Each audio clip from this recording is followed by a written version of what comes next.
कामिल।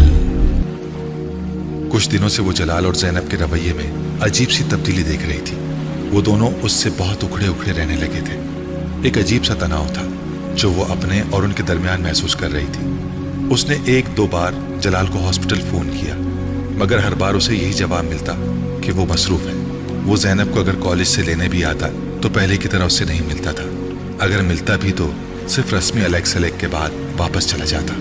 वो शुरू में उस तब्दीली को अपना वहम समझती रही, मगर फिर ज़्यादा परेशान होने पर वो एक दिन जलाल के हॉस्पिटल चली आई। जलाल का रवैया बेहद सर्द था। इमामा को देखकर उसके चेहरे पर मुस्कुराहट तक नहीं आई। काफ़ी दिन हो गए थे हमें मिले हुए, इसलिए मैं खुद चली आई। इमामा ने अपने सारे अंदेशों को झटकने की कोशिश करते हुए कहा, मेरी तो शिफ्ट शुरू हो रही है। इमामा ने हैरानी से उसे देखा। ज़ैनब बता रही थी कि इस वक्त आपकी शिफ्ट ख़त्म होती है, मैं इसीलिए इस वक्त आई हूँ। वो एक लम्हे के लिए खामोश रहा, फिर उसने कहा, हाँ सही है, मगर आज मेरी कोई और मसरूफियत है। मैं उसका मुंह देख कर रह गई। जलाल, आप किसी वजह से मुझसे नाराज़ हैं? एक लम्हे के तवक्कुफ के बाद उसने कहा, नहीं, मैं किसी से नाराज़ नहीं हूँ। जलाल ने उसे रूखाई से कहा कि आप 10 मिनट बाहर आकर मेरी बात सुन सकते हैं। जलाल कुछ देर उसे देखता रहा, फिर उसने अपना ओवरऑल अपने बाजू पर डाल लिया और कुछ कहे बगैर कमरे से बाहर निकल आया। बाहर जाते ही जलाल ने अपने रिस्ट वॉच पर एक नज़र दौड़ाई। ये शायद उसके लिए बात शुरू करने का इशारा था। आप मेरे साथ इस तरह मिसबिहेव क्यों कर रहे हैं? क्या मिसबिहेव कर रहा हूँ? जलाल ने अक्खड़ अंदाज में कहा, आप बहुत दिनों से मुझे इग्नोर कर रहे हैं। हाँ, कर रहा हूँ। इमामा को तवक्को नहीं थी कि वो इतनी सफाई से इस बात का एतराफ़ करेगा। क्योंकि मैं तुमसे मिलना नहीं चाहता। वो कुछ लम्हों के लिए कुछ नहीं बोल सकी। क्यों, ये बताना ज़रूरी नहीं। उसने उसी तरह अक्खड़ अंदाज में कहा, मैं जानना चाहती हूँ कि आपका रवैया एकदम क्यों तब्दील हो गया है। कोई ना कोई वजह तो होगी इसकी। इमामा ने कहा, हाँ वजह है, मगर मैं तुम्हें बताना ज़रूरी नहीं समझता। बिल्कुल उसी तरह जिस तरह तुम बहुत सी बातें मुझे बताना ज़रूरी नहीं समझती। मैं वो उसका मुंह देखने लगी। मैंने कौन सी बातें आपको नहीं बताई? ये कि तुम मुसलमान नहीं हो। जलाल ने बड़े तल्ख लहजे में कहा। इमामा सांस तक नहीं ले सकी। क्या तुमने ये बात मुझसे छुपाई नहीं? जलाल, मैं बताना चाहती थी। इमामा ने शिकस्त खुर्द अंदाज में कहा, चाहती थी मगर तुमने बताया तो नहीं। धोखा देने की कोशिश की तुमने। जलाल, मैंने आपको धोखा देने की कोशिश नहीं की। इमामा ने जैसे एहतिजाज किया, मैं आपको धोखा क्यों दूंगी? मगर तुमने किया यही है।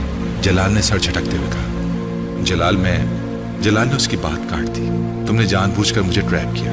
इमामा की आंखों में आंसू आ गए। ट्रैप किया? उसने ज़ेरे लब जलाल के लफ्ज़ों को दोहराया। तुम जानती थी कि मैं पैगंबर सल्लल्लाहु अलैहि वसल्लम से इश्क करता हूँ। वो शिकस्त खोरदा अंदाज में उसे देखती रही। शादी तो दूर की बात है, अब जब मैं तुम्हारे बारे में सब कुछ जान गया हूँ तो मैं तुमसे कोई ताल्लुक नहीं रखना चाहता। तुम दोबारा मुझे मिलने की कोशिश मत करना। जलाल ने दो टोक अंदाज में कहा। जलाल, मैं इस्लाम कबूल कर चुकी हूँ, उसने मध्यम आवाज में कहा। ओह कम ऑन। जलाल ने तहकीर आमेज अंदाज में अपना हाथ झटका। यहाँ खड़े खड़े तुमने मेरे लिए इस्लाम कबूल कर लिया। इस बार वो मजाक उड़ाने वाले अंदाज में हंसा। जलाल, मैं आपके लिए मुस्लिम नहीं हुई, आप मेरे लिए एक जरिया जरूर बने हैं। मुझे कई माह हो गए इस्लाम कबूल किए, और अगर आपको मेरी बात पर यकीन नहीं है तो मैं आपको सबूत दे सकती हूँ। आप मेरे साथ चलें। इस बार जलाल कुछ उलझे हुए अंदाज में उसे देखने लगा। मैं मानती हूँ मैंने आपकी तरफ पेशकदमी खुद की। आपके बकौल मैंने आपको ट्रैप किया।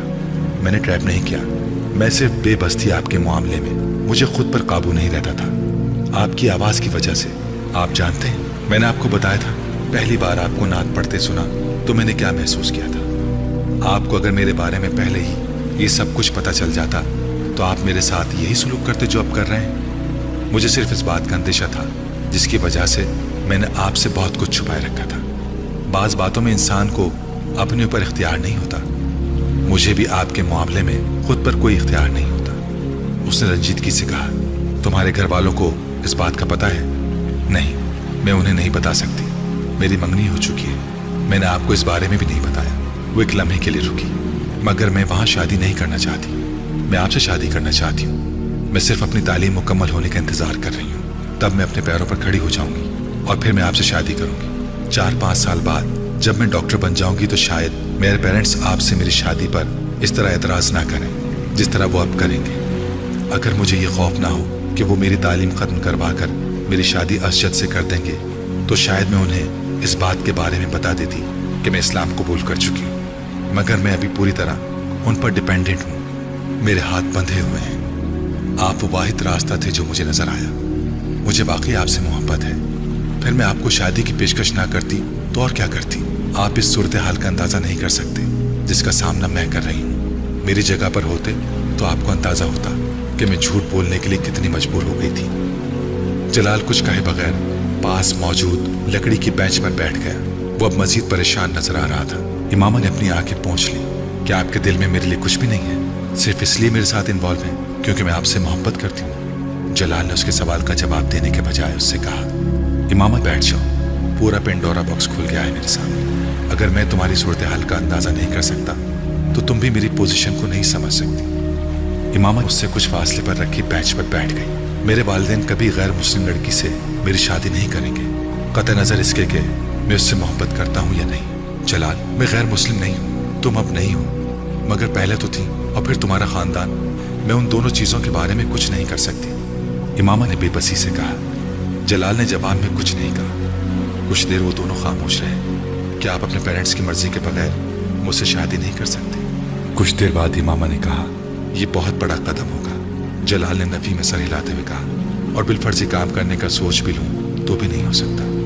तुम्हारी तरह मैं भी अपने पेरेंट्स पर डिपेंडेंट हूँ। जलाल ने अपनी मजबूरी बताई। मगर आप हाउस जॉब कर रहे हैं, चंद सालों में एस्टेब्लिश हो जाएंगे। इमामा ने कहा, मैं हाउस जॉब के बाद स्पेशलाइजेशन के लिए बाहर जाना चाहता हूँ, और ये मेरे पेरेंट्स की माली मदद के बगैर नहीं हो सकता। स्पेशलाइजेशन के बाद ही वापस आकर अपनी प्रैक्टिस एस्टेब्लिश कर सकता हूँ।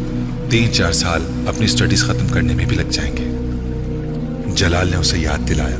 फिर इमामा ने उसे मायूसी से देखा।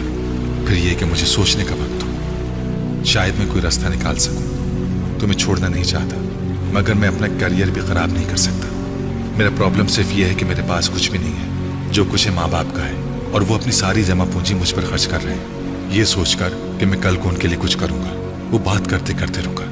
क्या ऐसा नहीं हो सकता कि तुम्हारे वालिदैन अपनी मर्जी से तुम्हारी शादी मुझसे कर दें? इस सूरत में कम से कम मेरे वालिदैन को ये एतराज तो नहीं होगा कि तुमने अपने वालिदैन की मर्जी के खिलाफ उन्हें बताए बगैर मुझसे शादी की। वो जलाल का चेहरा देखने लगी। मैं नहीं जानती ऐसा हो सकता है या नहीं, मैं कुछ भी नहीं कह सकती। वो मेरी बात मानेंगे या नहीं, मैं। इमामा ने कुछ मायूसी के आलम में बात अधूरी छोड़ दी। जलाल बात मुकम्मल होने का इंतजार करता रहा। मेरी फैमिली में आज तक किसी लड़की ने अपनी मर्जी से बाहर किसी लड़के से शादी नहीं की।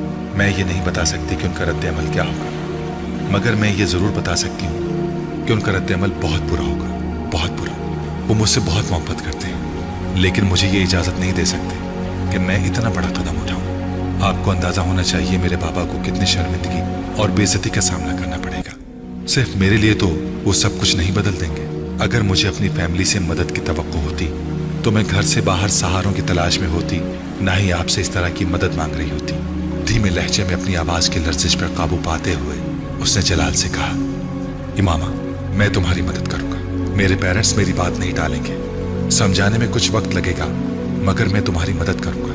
मैं उन्हें मना लूंगा। तुम ठीक कहती हो, मुझे तुम्हारी मदद करनी चाहिए। वो पुरसोच मगर उलझे हुए अंदाज में उससे कह रहा था। इमामा को अजीब सी ढारस हुई। उसे जलाल से यही तवक्को थी। इमामा ने सोचा, मेरा इंतखाब गलत नहीं है,